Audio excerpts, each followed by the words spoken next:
So that's the major part of the bill. Senator West, for what purpose? Question of the author. Do you yield? I yield. You're recognized. Senator Berry and the members of the committee, great work. You know, as I was coming to the Capitol today, I could only reflect on some of the tough decisions that we've had to make on this floor, some of the tragedies that we've had to review, make certain that there was policy to address it. Uvalde, as an example, where we lost angels, babies. In terms of the flood, we have lost angels, babies, parents that will grieve forever. It's not lost on members of this body. Where you see, you have parents here on this floor that have also lost kids. I'm one of them. Senator King is another, and others. So we know how you feel. We know your grief. And we know that it'll be something that you'll live with forever, as with the kids in Uvalde. What we do is to make certain committees that were appointed by the Lieutenant Governor, that we do everything in our power to make certain incidents like this never happen again. Incidents in the Uvalde never happen again.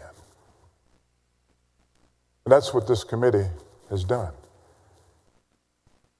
They've set standards of care that should be observed by anyone in the state of Texas that's operating at camp. Common sense policy by each and every camp. I can only imagine. No, I can't imagine. You didn't take your children to camp with an expectation you'd never see them again. Kids didn't go to school in Uvalde with an expectation that their parents wouldn't see them again. We stand here, sometimes divided on issues that we shouldn't be divided on, but I can assure each and every one of you, Senator Perry, I want to thank you and the members of the committee. We stand here as a united Senate, wanting to make certain the children weren't lost in vain. They will be remembered, as we remember the kids in Uvalde and other tragedies that have happened in this state. Be assured that the work done by you, Senator Perry, and other members of the committee, we thank you for it. We stand together with you on it. I have one question that I want to ask. In terms of making certain that the policies at dishes, correct? Correct.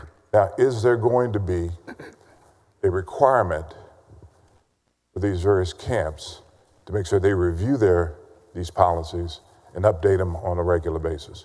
Dishes will have additional funding to meet, I believe, 13 FTEs that will, from what they have told us, give us the manpower to make sure, you know, they always had an annual inspection. It was more sanitation, you know, that the sewers were worked, where the food going to be hot and cold. So we've just expanded that role now regarding their evacuation plan. So to answer your question, I believe we've given them the resource and the direction and the mandate that they will have that plan and reviewed On an annual basis. On an annual basis. And they are currently on an annual basis. It was just not very prescriptive on what expectations were with regarding disaster preparedness. The other question I have, and I think you may have answered it, as it relates to the parents, making certain that the parents Yet what the plans are to these? Parents have access to the plans, subject to who is the guardian of record when they registered. So that's was a conversation piece, right? And in the world we live in, sometimes families aren't really whole, right? So one of them may be on the outs. So it's whoever has registered the child will have access upon request to that plan. I just want to say, job well done. No problem. To you and Thank the you. committee. Thank you, Senator West. Senator Colcourse, before I say for what purpose, I know that you've been working on this issue before these events, and you were a major contributor to Senate Bill 1, and I thank you for that work. For what purpose? Thank you, Mr. President. I rise to ask the author, thank you for your kind words there. I rise to ask the author some questions. I yield, and I do second your contributions to this area. Serving with Vice Chair, as Madam Chair of the HHSC, this is your bailiwick on some level on the codes. And some of the things you had suggestions are very much appreciated and made the bill better with that experience. Plus you had, unfortunately, a personal connection to one of the families, and I knew you were very active in that. So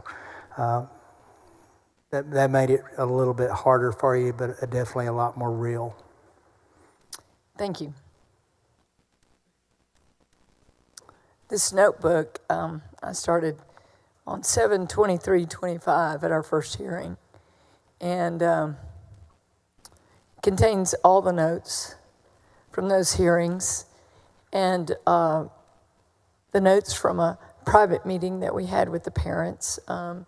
Mr. President, I think you would ask a smaller group to meet with the parents, and so Senator Perry, Senator Flores, myself, Chairman King, and 2 other House members that we met early this week. And I just kind of want to, I always say you mumble through big bills, and I appreciate that. When Senator Perry's mumbling, it's really big stuff. I'm much more bold in some of my statements, so I want to tease out of you some major pillars of this bill. It was in Kerrville, the first panel that was presenting to us, which were all the Kerr County officials. There were many questions by many members from the House, our colleagues from the House, very good questions, and then colleagues from senators. And one of the things that I asked was of the emergency management coordinator. I asked the question, how many evacuation plans do you have access to in Kerr County? And he said, his answer was, there are 19 counties in this county, and I have 6 on file.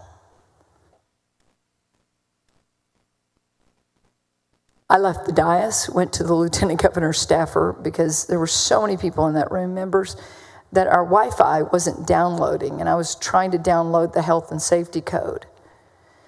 And Andrew Franco actually had it printed for me, thank you very much. And in looking at that, it began kind of a process before we had heard from the families. So in Senate Bill 1, not only do we require the plans for evacuation, but we also require that they are filed with the county. Is that correct? Correct. Senator West, to your question about where are those plans, how do we get access to those? We went through kind of a series of questions. Actually, a parent from Camp La Junta asked me, can you put that on the website so we can see it? For safety reasons, that's a bad idea.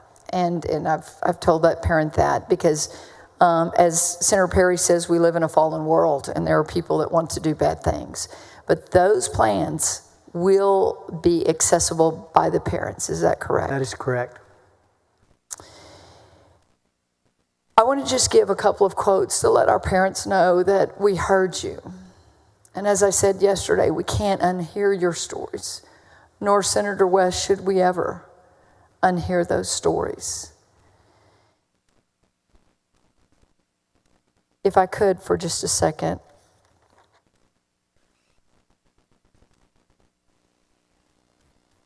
To my constituents, to Lacey and to Lars Lacey, your quote was meaningful safeguards and enforceable safeguards. That was your quote. Senator Perry, do we have that in Senate Bill 1? I believe we've nailed it. I think the hearings reiterated that. Lars,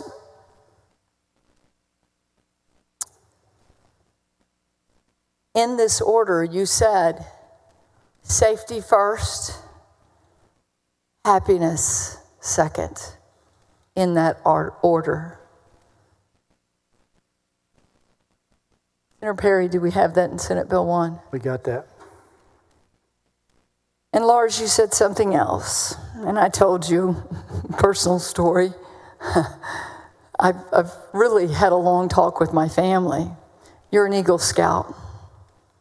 And in our private meeting, and then again in the hearing just yesterday, you said, be prepared. Be prepared. That's what you're taught as an Eagle Scout. And you said, all organizations must be prepared for all emergencies. What a great lesson for not just youth camps. But as a lady in Kerr County said, she'd lived there for 67 years, and her quote was, I've seen 25 floods, and this community had become complacent. But Mother Nature taught us who's still in charge. So Senator Perry, along the lines with Lars, or to Brant Dillon, who said this was 100% predictable, and he gave the scripture. Do you believe that this helps all camps be better prepared? All camps, youth camps and non-youth camps, will have a requirement that they have an active, drilled, prepared, distributed evacuation plan. I cannot imagine, unless it's a 10,000-year NOAA event, to where it could get higher than anything ever imagined, that we will not have kids out of harm's way after SB 1 is implemented. Mr. President, you and I have had talks about higher ground.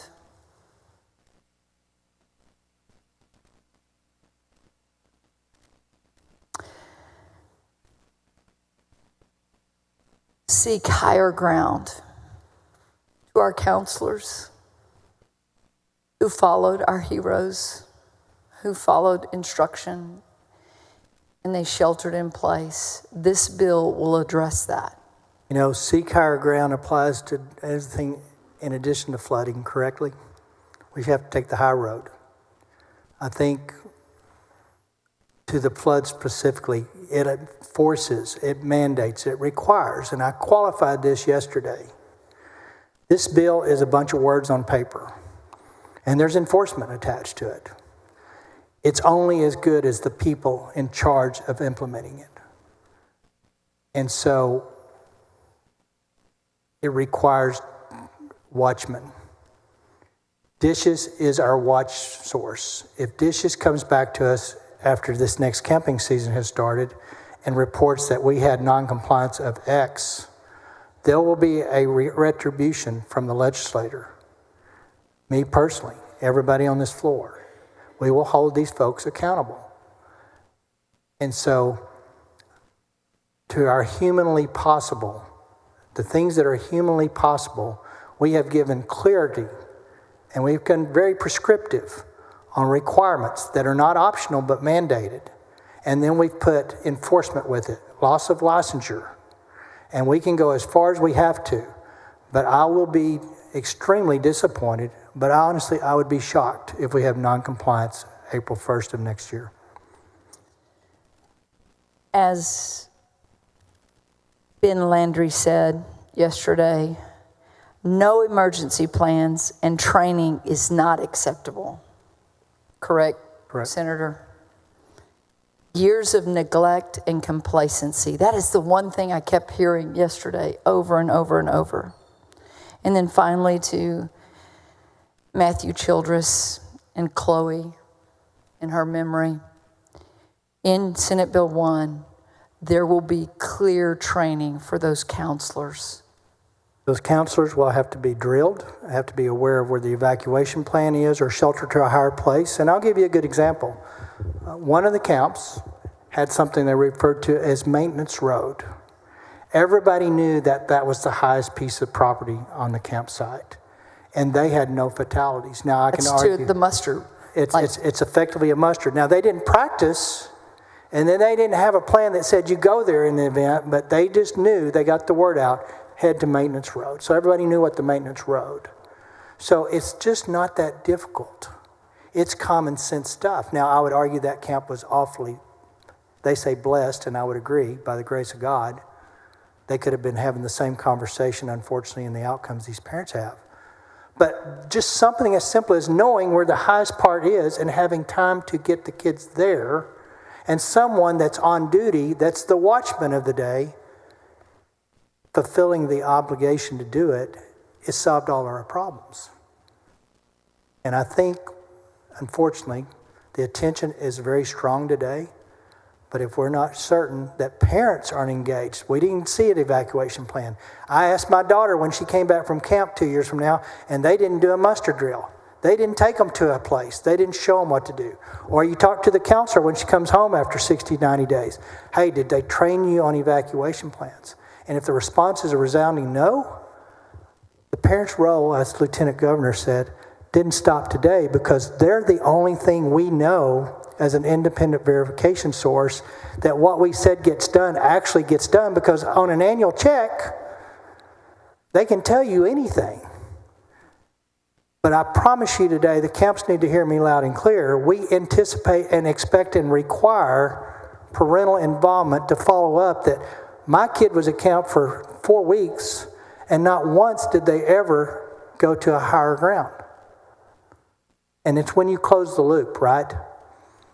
If we go 3/4 of the way and think all the state's done its job, but then the camps sneak by or get complacent or human nature being what it is, forgot, whatever, the parents have to have an obligation to talk to their kids and find out, did y'all have a training? Did y'all do a drill? And if the answer is no, maybe another parent who verifies that, because some kid may have had a drill and not even knew it was a drill. But somewhere in this mix, the only way to test what we expected to get done is have a conversation with the kids. And the parents have to be that engaged. And I promise you, if the parents are even a quarter of what this crew is, this 27, this unity, we won't have any problems keeping our kids safe going forward. Amen. My final question is yesterday. No, you had on the final panel. question. We'll go. I take those I'm liberties. teasing. I'm messing with you. The final panel was of camp owners, and Camp Longhorn and La Junta were on the panel. And I asked Johnny Robertson the question of, this is a minimum. This is in writing a minimum. Can they do more? And the answer to that is absolutely, correct? That was correct. And I want to challenge all camps, to take note, sit up, read this bill, go and summer camps are over. Get out there, make your camps better and safer. You agree, Senator Perry? I agree. And, Longhorn was interesting. They have a little different arrangement. They have kind of a still lake. But when we asked him, what do you do when you get notice of a flood event? He said, we move to higher ground. He answered it right. He didn't need a bill. I'll end it with this. Last night I was able to go back to Brenham, Texas in Washington County, not far from Belleville. And I got home right in time for the sunset. And I sat on the porch with Jimmy, and he asked me some questions. And I will never apologize for my emotions, ever. And if you can't shed a tear with these 27 parents, you probably need to get out of this job. So I shed a couple of other tears. And then I looked to that sunset, Lars and Lacey. And you're not going to believe this. But as the sun went down in beautiful pink sunset, one of the clouds formed a perfect V. Barefoot in my dress, I ran down to the lake, and I took that picture, and I'm going to share it with you. And as I walked back, barefoot in the pasture, I looked back over my shoulder, and the V was no longer there. And I just feel like Virginia just gave me a wink and a nod as I played over and over in my head the song that she had composed. To all of you, we mourn with you and we share our love with you. And as the Lieutenant Governor said, I'll speak for all 31 of us. We'll be there for you. God bless you all. And as Senator Schwertner said in his prayer, may God's peace be with you. Thank you, Senator Colcourse. Senator Parker, for what purpose? Mr. President, I have a question for the author. Do you yield? I yield. Thank you, Senator Perry. First of all, we're all indebted to you for the incredible job you've done with this bill. Your leadership has been extraordinary. I want to thank you, and I want to thank all the members of the committee. I want to thank the Lieutenant Governor, but most of all, I want to thank all the families that have given their time and their input into this process to make this bill what it is. And I think we have crafted something that is truly exceptional. And it also, at the same time, is so applicable what you said a moment ago, Senator, which is it's just words on paper, this bill. But the commitment I know that all 31 of us have, and the Lieutenant Governor, our colleagues in the other chamber and the House, is to do this with heart and with fidelity because it's personal to all of us. Isn't that right, Senator Perry? That is correct. And so it'll be our zeal and our passion as a legislative body to make certain that what we have put, those words on paper, will be implemented with fidelity to make certain that this never happens again. Isn't that right, Senator? That's the goal. As extraordinary as this bill is, we still are in recovery mode. We still have a precious baby girl that is still missing tonight, here at 8 o'clock. That baby girl, Seal Stewart, is still missing.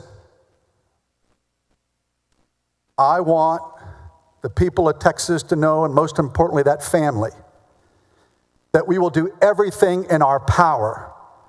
We'll deploy every asset, every resource, every capability to continue to find that little girl, and we will do so until we bring her home to her family. Senator Perry, do you agree with that? I agree, and we have that commitment at every level of this state. And that's why I'm so proud of the fact that as Texans, we take care of Texans. We come together in these difficult times, and I know that every member in law enforcement, every first responder, every citizen, rank and file citizen, is continuing that search and will until we bring Seal home. That's our commitment to that family, to the 27 precious families that have lost what matters most in this world. And I want to thank you again for your leadership. I want to thank the families. I want to thank you, Governor, because we will never forget the memories of any of these precious children, and we'll continue to fight until we find Seal. Thank you so much, Senator. Thank you, Senator Parker. Thank you, Senator Parker. The motion is on suspension of the regular order of business. Any objection? Hearing none. Chair now lays out committee substitute for Senate Bill 1. Secretary will read the caption. Committee substitute, Senate Bill 1, relating to campground and youth camp safety. We have an amendment, members. The following amendment, Secretary will read. Floor amendment number 1 by Perry. Senator Perry, on your amendment. Yeah, let me match them up to mine. Did you put them in the same order, Kobe? Perfect. Members, amendment number 1 adds an exception to the licensure to prohibition by which a youth camp may be licensed with cabins within a 100-year floodplain if the cabins are at least 1,000 feet from the floodway. This came up a little bit yesterday. Actually, it was kind of on the front burner early on about a different kind of flood event, if you will. And then on the House floor today, it was made very clear there was concerns that on coastal camps, they're pretty low sea level, but they very seldom have flash flood. They don't have a terrain that can force the water, the velocity. You know, at the Guadalupe, it's a very narrow canyon. That water accumulates and it comes down at a very high pace. This is basically making allowances for camps that are in coastal areas specifically for the most part, but there are some other applications around where a likelihood of a flash flood is nearly zero. But had we left the bill in its original form, would have literally closed those camps down. So, and the parents and I had visited, and they are in agreement that this makes sense. You know, to the parents' credit, they even reiterated today, we're not in the business of closing camps down. But Texas is huge geographically, and we can't usually fit a one-size-fits-all in most things, and that was reminded of that today. So this is addressing those coastal camps that typically would never, ever have a flash flood event. If there's an event in the coastal region, it will typically be a named storm of some sort, and they would be long gone before that ever came in. So this accommodates those camps that were very concerned about original language closing them down. With that, I move adoption.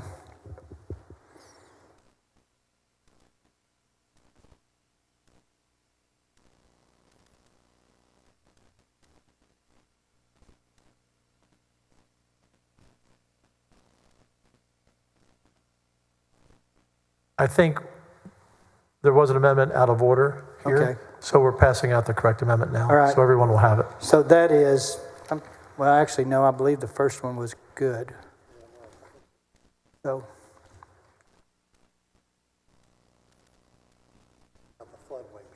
Yeah. Senator Perry, would you read the draft number for the one you just laid out? Draft number is 89S20720 KRMD. Okay, we're good. You good? I thought we were. Okay. Any objection? Hearing none, amendment is adopted. Chair lays out the following amendment. Secretary, read the amendment. Floor amendment number 2 by Perry. Members, the floor amendment number 2 was to allow for still water. So Camp Longhorn was a good example. They are a dammed up still water facility.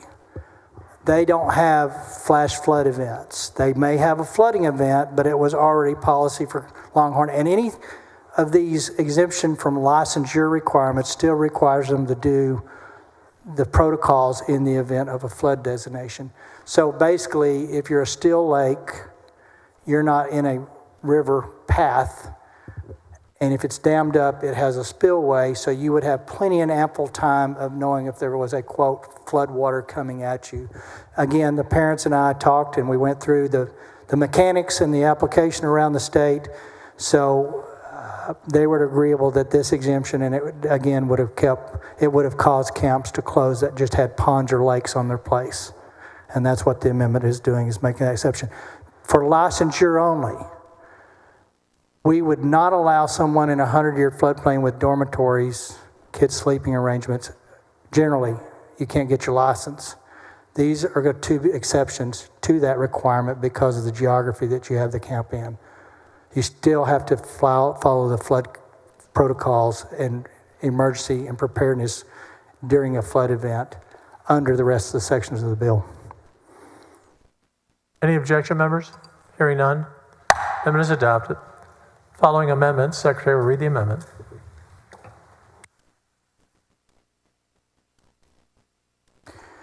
Floor Amendment number 3 by Perry. Yeah, in the original bill, we required a weather radio in every cabin. And to the camp owners' concerns, and I agreed with them, you probably don't want an 18-year-old counselor with a weather radio in their cabin monitoring weather events and trying to make decisions or have anxiety because they don't understand a lot of the jargon. So my initial belief was a weather radio designated to a specific person, a watchman, if you will, that has the obligation and the preparedness and the training to listen to a NOAA weather radio system and then act on it. That's kind of what I envisioned to begin with, and that's where we landed.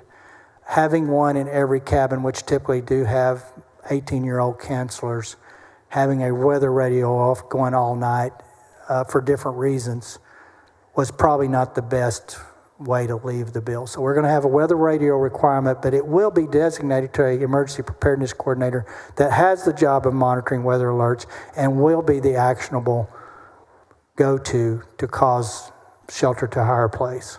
So this just requires at least one. You can have more, but I thought the camps made a good point. There's probably not many 18-year-olds that listen to weather radios, and if they do, they probably won't know what to do with them. It could create chaos. With that, move adoption. Any objection? Hearing none, amendment is adopted. The following amendment, Secretary will read the amendment. This is the fourth and last amendment, members. Hold on 1 second, just for the record. I have to read it into the record. Floor Amendment number 4 by Perry. Senator Perry. Yeah, this is the fourth and last amendment, and it reminds me of how much I'm going to miss Senator Birdwell. He really is a technician, and he pays attention to every word and every comma and every period in a bill. And in his wisdom and very studious way, he comes up to me at 6:50 and says, I got something we need to change. So my first response is, it's 6:50. But to his credit, he worked out the math. So in the original bill, we had a time frame from April 1st plus 90 days to respond to a deficiency in a EVAC bill or plan. Well, if you do the math, that puts kids in the cabin on June 28th under the possibility of having 30 days on premise without a approved EVAC plan. So what this amendment does is it takes the 90 days down to 45 days. It just means dishes is going to have to work a little overtime maybe. But that will definitely give them 2 weeks between May 15th and June 1st when kids show up on camp, a time to reconcile some of those discrepancies or some of those differences in the plan. So this effectively gives 2 weeks before the first kid shows up on June 1st. The way it's originally written, it would actually give 30 days of kid on premise without an approved plan from dishes. So that's what we're doing. Senator Course, what purpose? A question to the author. Do you yield? I yield. Excellent amendment. Thank you, Senator Birdwell. Again, a great tactician and study that. To that, I want to ask, as we made these amendments, does Senate Bill 1 negate many of the waivers that have passed over the past years? I went all the way back to 1973. Yeah, that's a good question. So the current Health and Human Safety Code has allowed waivers to camps for decades. Some of the waivers may have caused some problems in this last flooding event. There was not even waivers at the state. There was also waivers from FEMA at the federal level.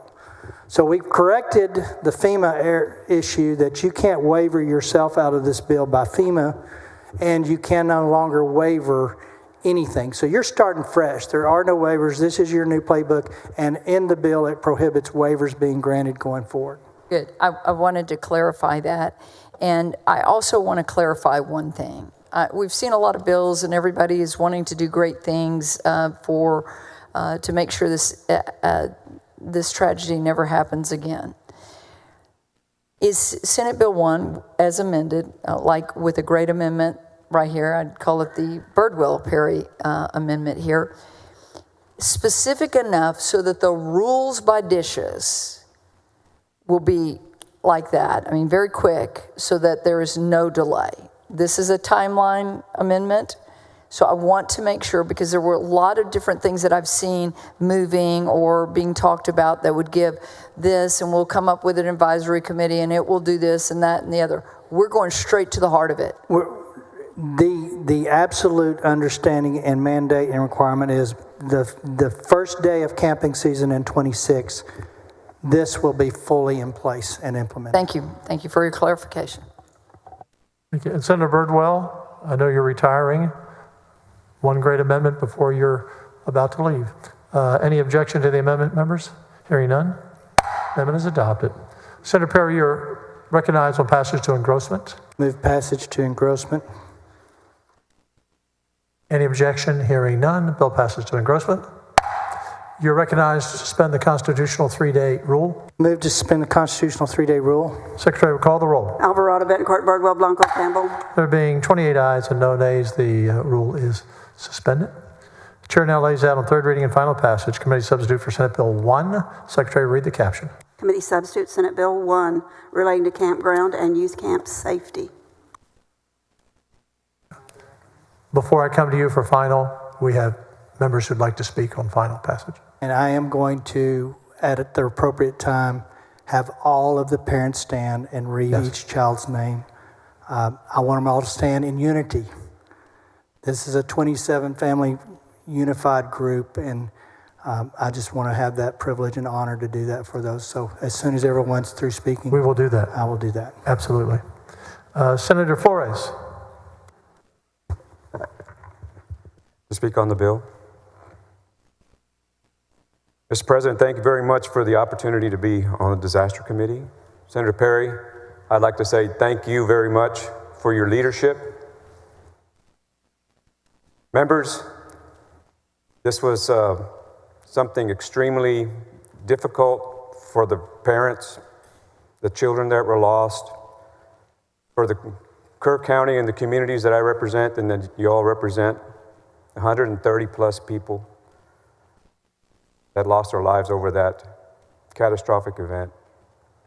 But often, when events occur at different levels, we convene committees, we have hearings, and then we don't do anything about it.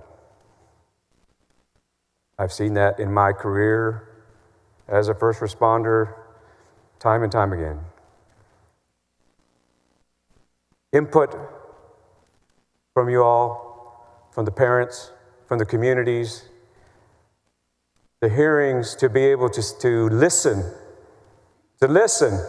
not to tell, not to talk, but to listen, results in legislation like we have here tonight.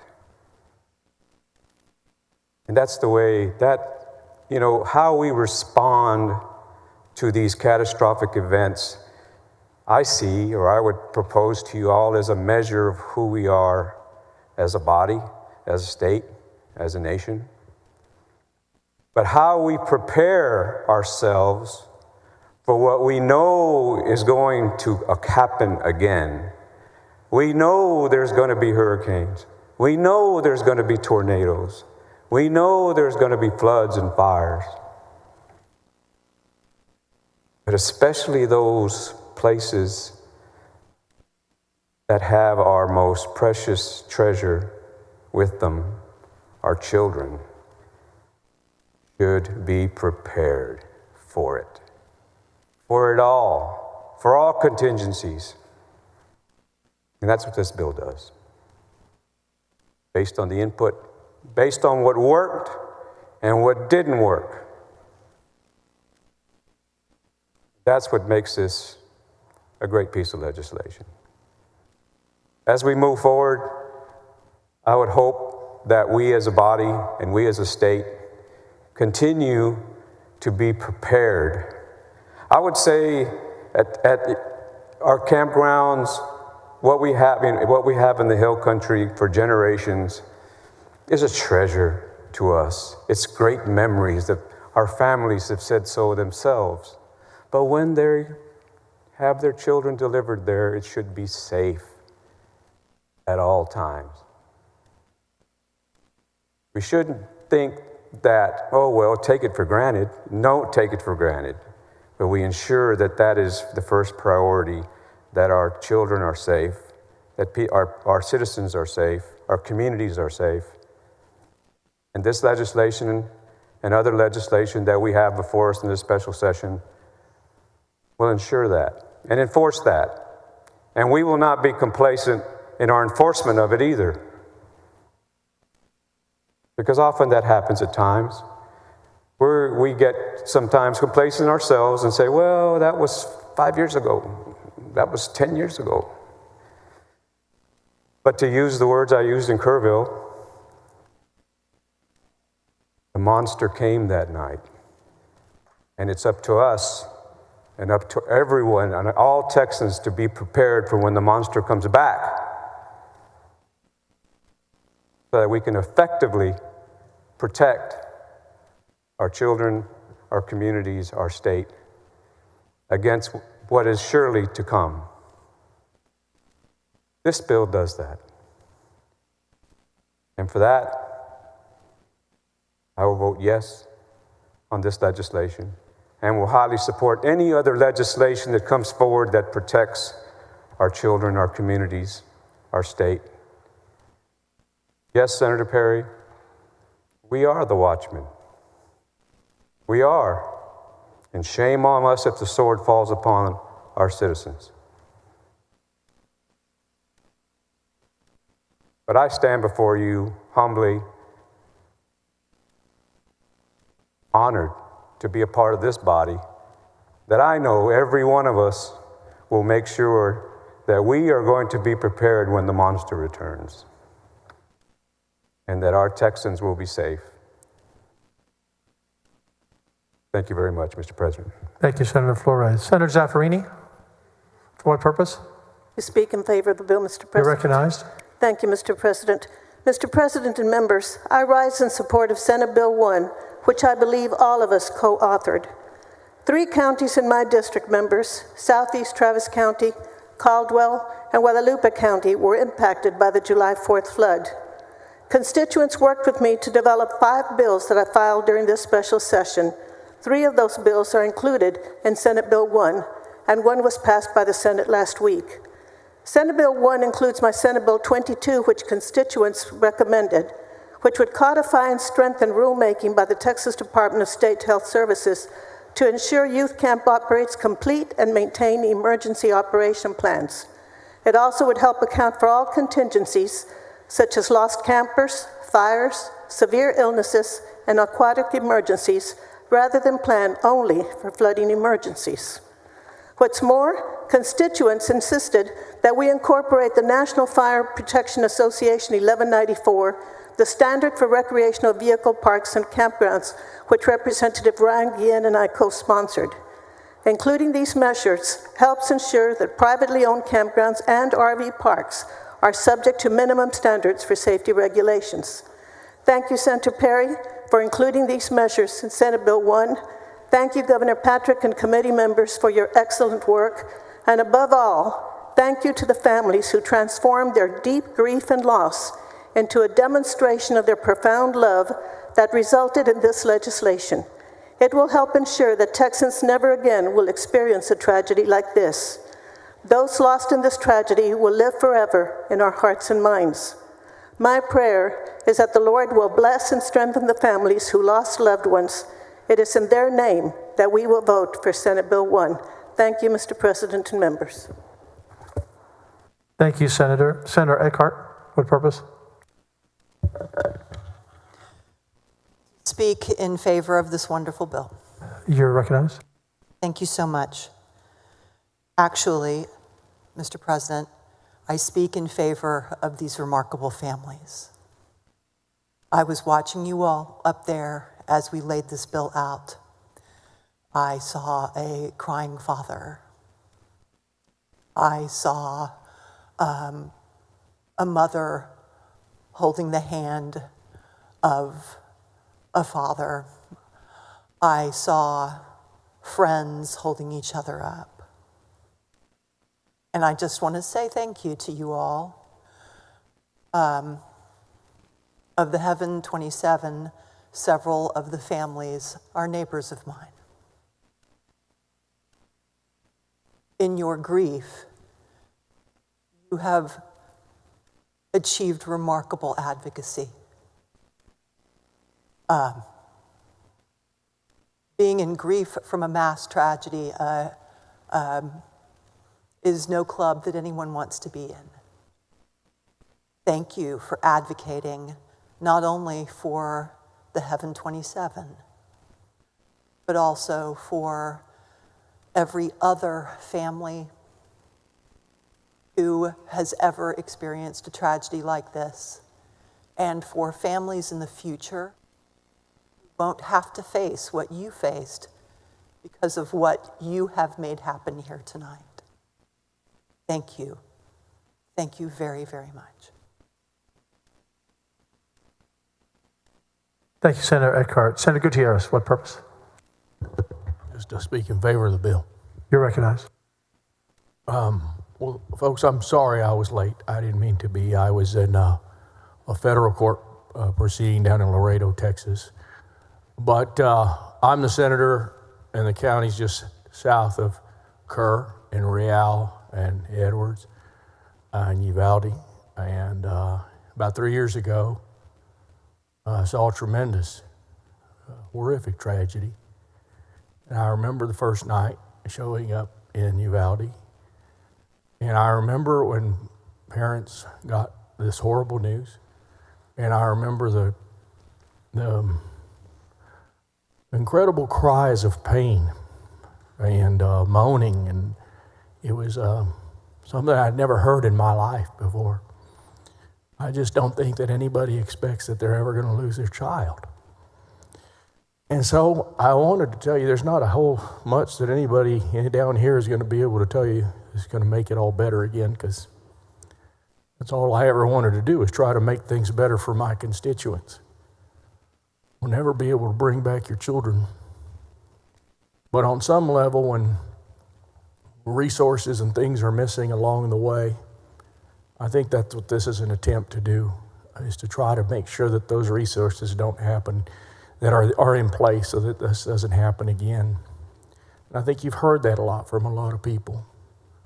And so on some level, we're also so very sorry just for your loss. But for what we have and haven't done, we always have a lot of work to do. We are not perfect people. We are fallible.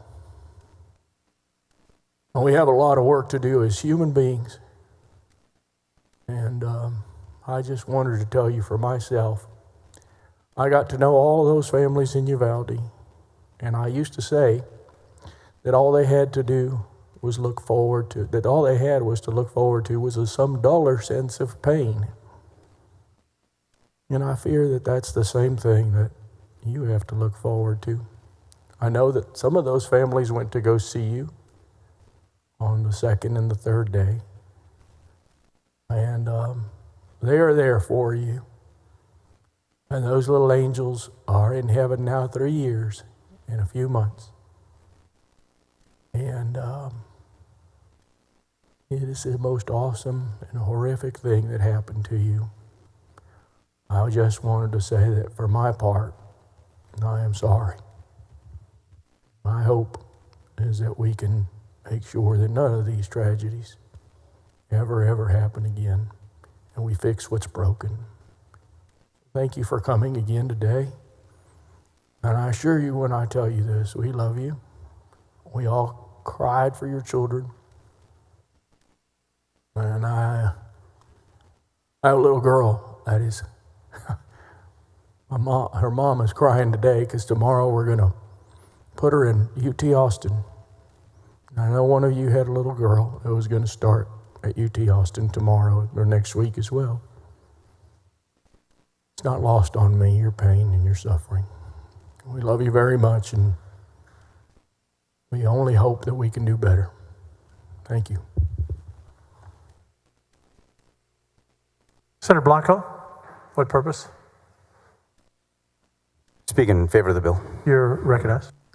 Thank you, Mr. President. I want to thank Lieutenant Governor for entrusting me with the responsibility of serving on this important committee. And Senator Perry, you know, you've got a tough exterior. I don't think anyone in this body would deny that. But I also know that they wouldn't deny that you're a man of deep faith. And I want to thank you for your leadership, your compassion, and for your determination to turn grief into action. Members, I rise today with a heavy heart, but also with this profound sense of responsibility. Not only as a legislator, but as a father to a little girl. And no parent should ever have to endure the unimaginable pain of losing a child. And yet, that is the grief carried every day by the families in the gallery today. By those in the gallery, and also for those that couldn't make it today, because there's some that couldn't make it.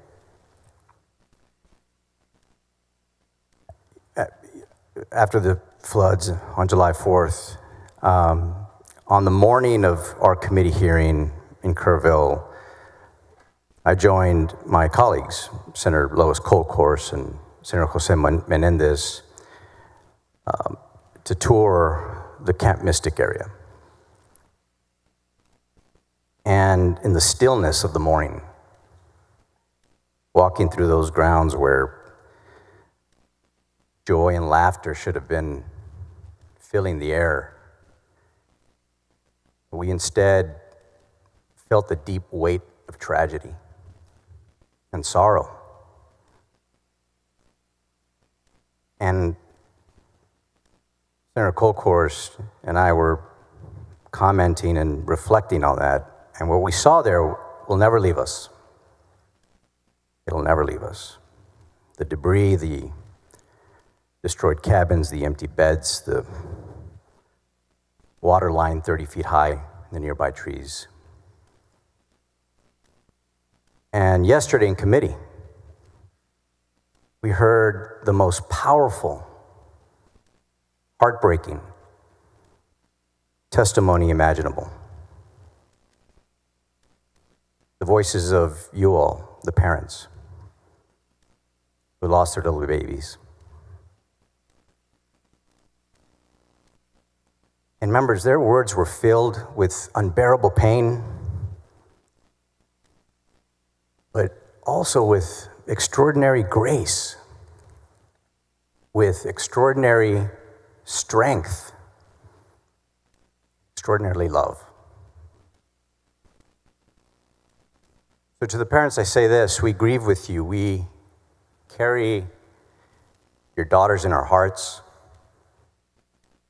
and we honor them with this work. Your strength in the face of unimaginable loss humbles this body. And the courage that it took from you all to come before us to relive your worst day, to relive your nightmare, so that other children might be spared. That courage has inspired this legislation. Now, this bill can't bring your daughters back, but it's going to ensure that their lives carry meaning, that it carries meaning far beyond their years. Their legacy, your little girl's legacy, will be one of protecting children. of saving lives, and of sparing other families the heartbreak that you will live each and every single day.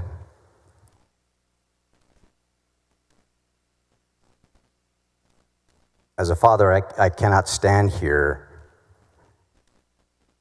imagining my own daughter in their place. The thought alone shakes me to my core. Yet, your ability to take the deepest sorrow and to take that sorrow and to transform it into advocacy is a gift to every single Texan, to every single Texas family. You have reminded all of us in this legislature of why we serve: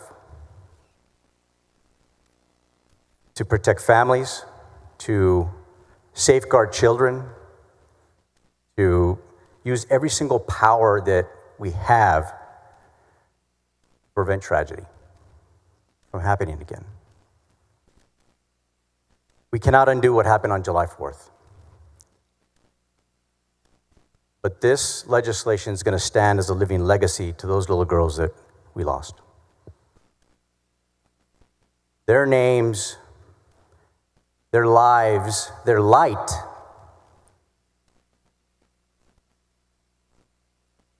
will forever shine through this law. So to the loving families, the parents, thank you. Thank you for loving your daughters so deeply. Thank you for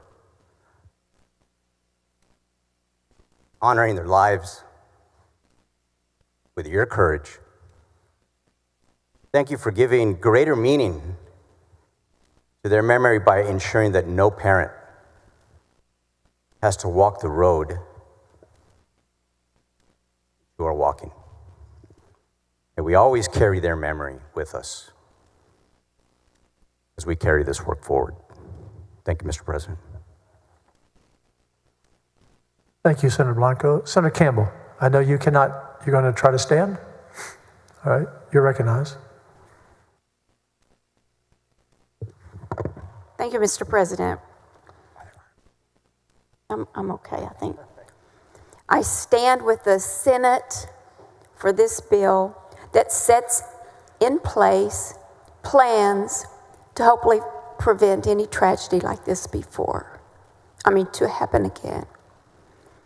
I don't have the words to express the profound sorrow that you've had to experience. We will continue to pray. Thank you very much. Thank you, Mr. President. Anyone else? Before I recognize you, Senator Perry, on final and to have the family stand, I'm going to gavel the bill with this gavel for you. And I'll present it to the families. And at some point, there will be a memorial. And this gavel will have a plate on it with Heavens 27. And you'll use it as you think best. Because this night will always be a part of the history of the Senate. I said to some of you when we first met, and some of you I met at different times, that my focus and our focus was to treat you like family to the best of our ability, not to try to intrude into your life or not to try to do too much, but to treat you as we would want to be treated. And as Senator West said, one of our senators, Senator King, lost a son this year. So know that you are our extended family. You all have my cell number now. So anytime you need your senator or you need us, we're here. Senator Blanco, you used the word grace, and I was going to use that because the one thing besides courage that you've shown, as he and others spoke about, having the courage to come and testify, which I watched and I know it was so hard, you've been so gracious to us. You've treated us so graciously. In a way, you've inspired us to do our best. And we're all better for that. And courage to the 2 families who lost your daughters who were counselors. They were old enough and big enough, they could have saved themselves. And they stayed. They stayed. So to those 2 counselors, I don't know that we have an award for courage in Texas, but if we don't, we need to have one. Because those 2 18-year-olds did what Scripture says. You give your life to try to save another. If they were in the Army, they'd be Medal of Honor winners. Senator Perry, you're recognized on final.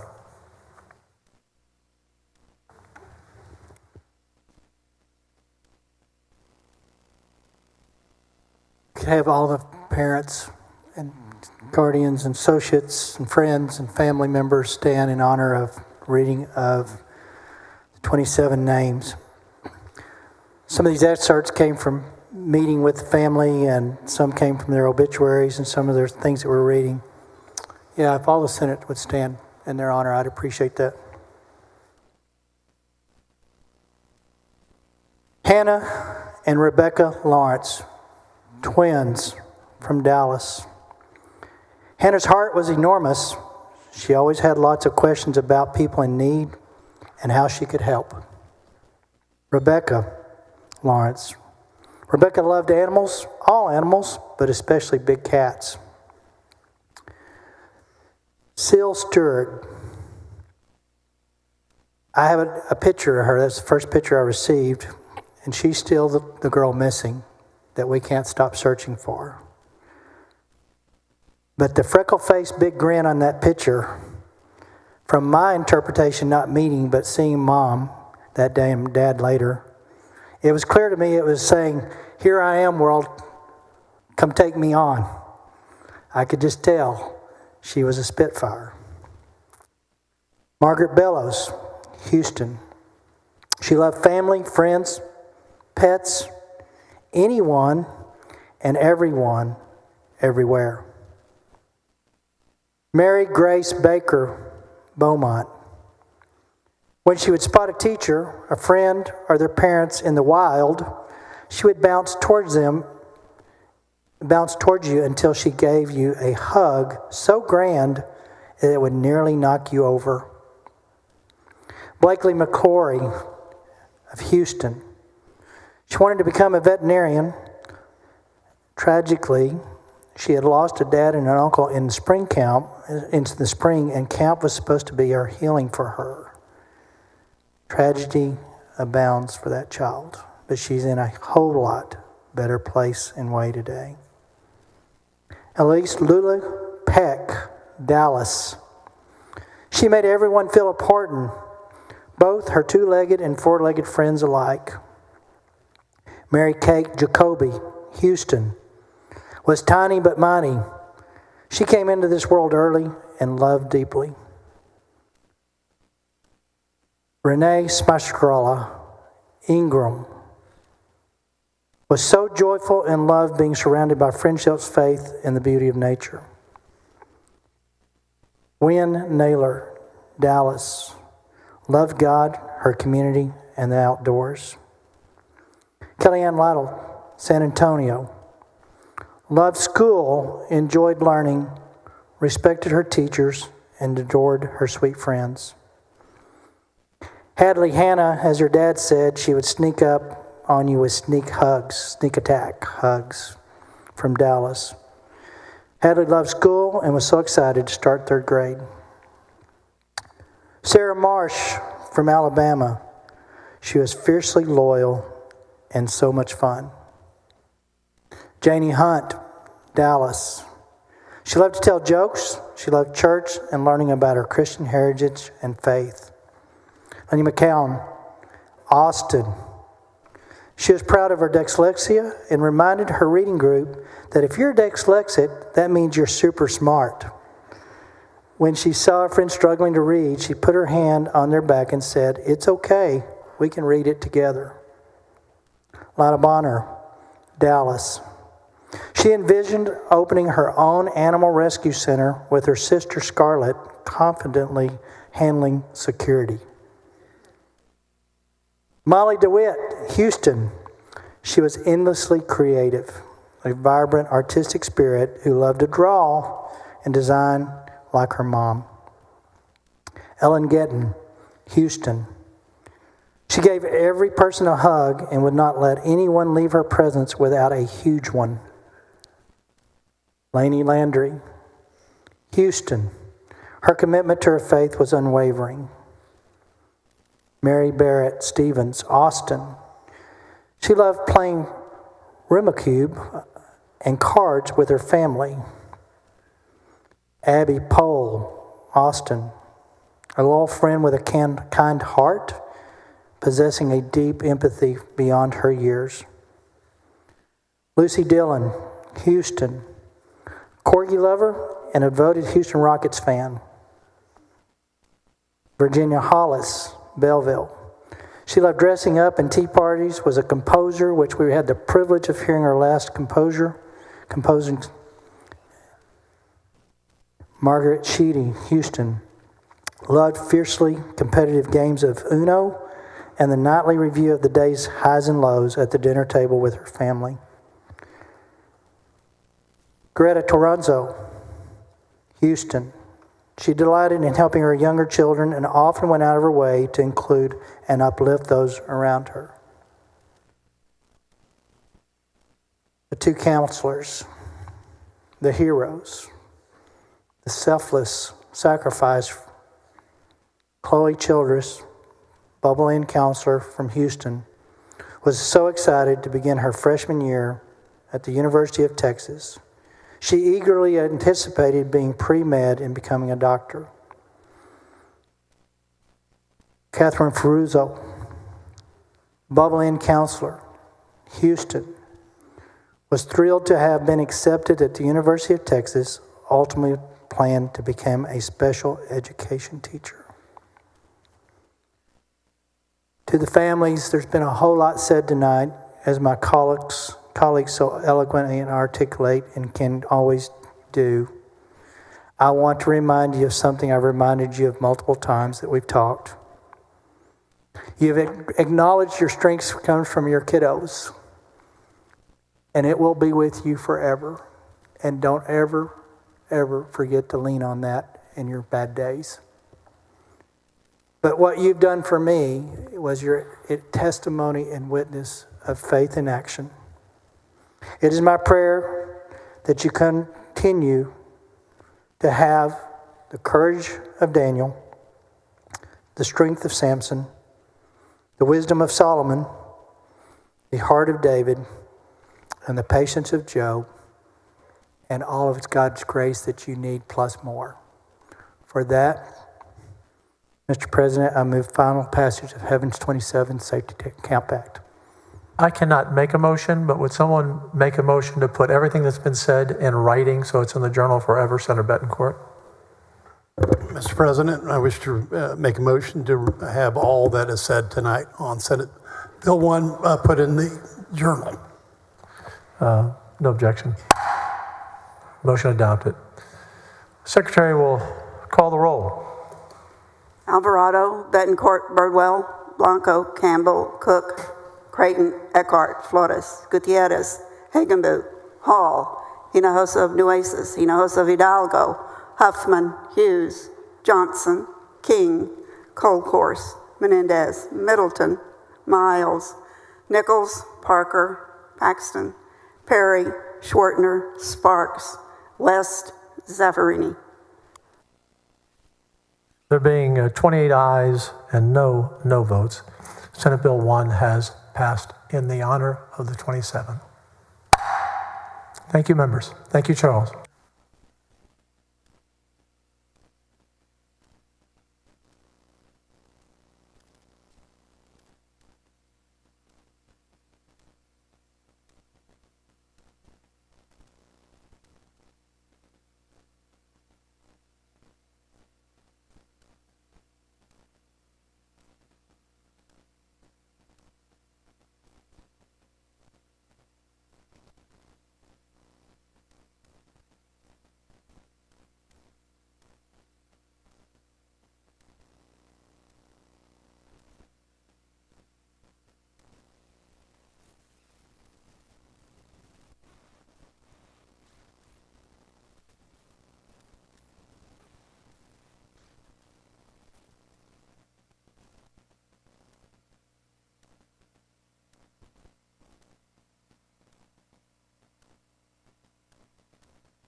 President's desk is clear. Any announcements?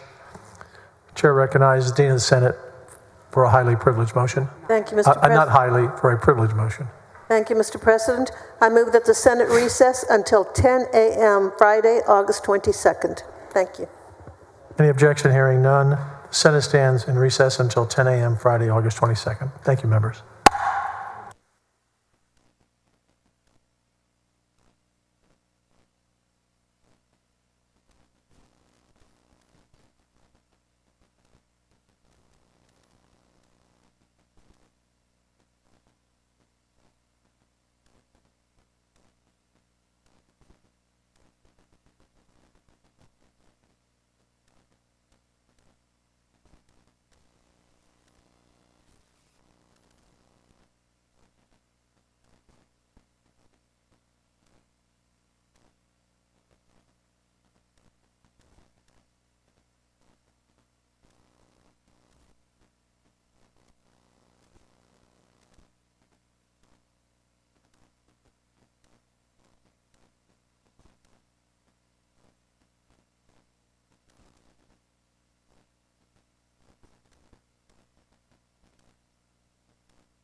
The Texas Senate has concluded its deliberations for the day. Please join us on this same channel live for the next meeting of the Texas Senate.